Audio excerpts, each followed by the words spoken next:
Hi and welcome to WoW Flash. This is my weekly news segment where I go over everything that's happened in the world of Warcraft from the past 7 days.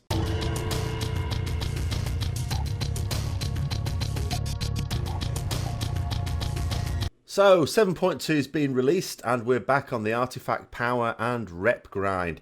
And unsurprisingly, all the news this week is about 7.2, which actually ironically makes it a much shorter one because although there are lots and lots of changes, they'd sort of be covered in other videos as necessary. And there's a few videos still to come out this weekend. One in particular about 7.2 still that I want to do. But in terms of some of the ones that might otherwise slip through the cracks, Blizzard have said, as they've said before, this is nothing new, that major class changes are going to be coming with patch 7.2.5.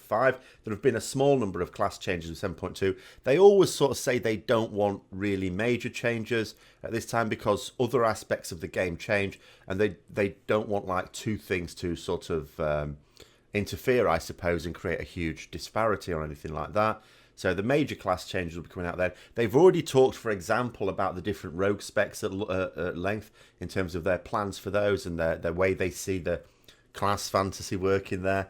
So there are changes coming for that, especially for assassination rogues by the sound of it, but changes for all three specs. And but there have been some changes as well to the game just since launch. So it's like, 7.2 launched, and then almost immediately some things changed. And I don't mean to do with bugs. Obviously, there have been bugs. Bugs happen.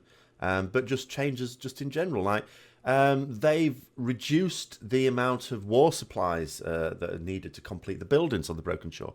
And there's a couple of other things as well. And you sort of think, okay, that's fine. But why does this have to happen at launch? I'm going to do a video on... I've been asked to do my video on sort of what I think about 7.2 really since launch, and I'm going to do that this weekend as per that request. But I think I just have to say here, when they're already being accused of bringing things out a little bit too quickly, when you then bring it out, that's you saying, no, actually it's ready, it's fine, we're cool with this. And you bring it out, and then you immediately change something that really should have come through on testing. It's like, was it really ready? But anyway, never mind that. I'll explore that more later. The companion app for the mobile phones, smartphones, and tablets has been updated, of course, to include stuff related to the Broken Shore, such as update on like the buildings, progress on buildings. It's really important that people sort of know when they are, because when buildings are completed, they're not permanent. So they're going to last a few days, and you get bonuses in those few days. So what you really want to do is make sure that if there's a period of time when you can choose when you're going to be most active in the game, so you're not active every single day, then you ideally want to match it to those periods. So you want to sort of know when a building is about to be ready, and sort of aim maybe in the day or two before, well, that's my chill time. Building's up, so that's when I'm going to be at my most productive. So especially if you want to be chasing the Pathfinder Part 2 for the rep, because that's going to be key. Blizzard have apologised for not making certain things clear, such as invasions, for example. So you need to complete invasions to, again, get the flight. But the invasions aren't out yet. They're coming out next reset. So Blizzard sort of, well, that's not necessarily clear. There's a few things that are not particularly clear as well to people who, they're trying to access content that has now been released in 7.2. But like some people are finding out, well, I don't know how to do that. And the game isn't really helping them very much. So, yeah, Blizzard have apologised for that and said they're going to try and work on making sure that things are explained a little bit better. They've also noted that Tomb of Sargeras, the raid itself, is at least a couple of months away. I would say surely 11 weeks away, because they've got 11 weeks worth of quests leading up to the breach of the Tomb of Sargeras, which is, of course, the event which would take us in there. So I'm not quite sure why they're saying a couple of months, because that's surely a few months. We won't split hairs there. So we know we've got at least 11 weeks until Tomb of Sargeras. Otherwise, it makes a nonsense of that quest line. Few other things that they've changed here. One was that they'd increased the amount of damage that mobs do. Now, this was all part of them tuning how long it takes you to kill mobs. What they don't want is a situation where our gear gets up to such a level that we're steamrolling through mobs. I mean, I sort of feel I am. If you're in really good gear, you sort of still do a little bit. But they don't want people, certainly in average gear, just blatting mobs really quickly. So they've increased the amount of health of some mobs out in the world, so that, it takes a certain amount of time to kill them. They always feel it should take a certain amount of time to kill a mob. But what they've sort of said is, what they did is they just basically increased the raw power of that mob, which meant that they were doing more damage back, which just made them feel more dangerous, and that wasn't their intent. So they're scaling back the extra damage that these mobs were doing. They're also going to retune the sort of scaling of the mobs on the Broken Shore related to item level. So, I mean, what's happened on the Broken Shore? This was another thing that they didn't really talk about. This was a surprise to everyone. When the patch went live, what happens is, on the Broken Shore, the mobs scale to your item level. It's a really good idea, in theory.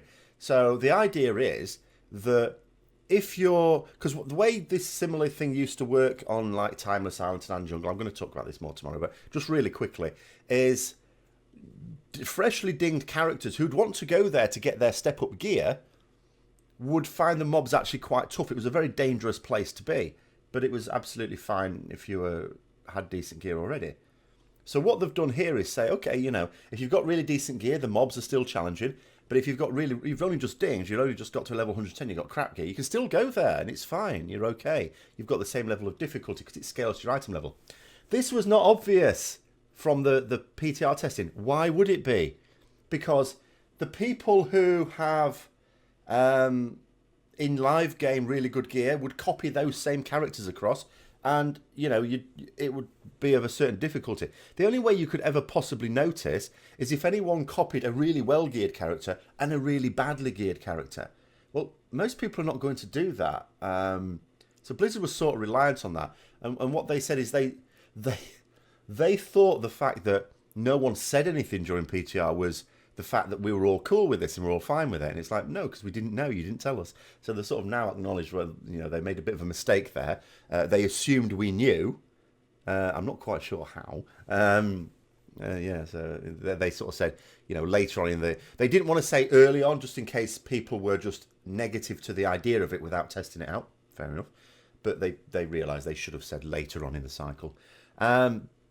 But in point of that, there's a bit of a fiddle you can employ. So if you're really well geared, because they scale based on item level, if you take a ring off, for example, that massively drops, especially a high item level ring, that massively drops your overall item level. But it doesn't massively drop your overall power in relation to it. It's artificial. You'll have an artificially low item level. So the mobs will get much weaker, and you can actually pile through the mobs and clear them really quickly. They've said they're going to deal with that. They recognise that that's basically an abuse. You're not going to get banned for it, don't worry. But they are going to deal with that, so they're going to sort of try and prevent people who do that from having an easy time of it. I'm not quite sure how, but yeah. So that's pretty much what we've got for this week. So thanks very much for watching. And I do hope you enjoy 7.2. Get out into the Broken Shore. Don't get in my way, though. And I'll see you later.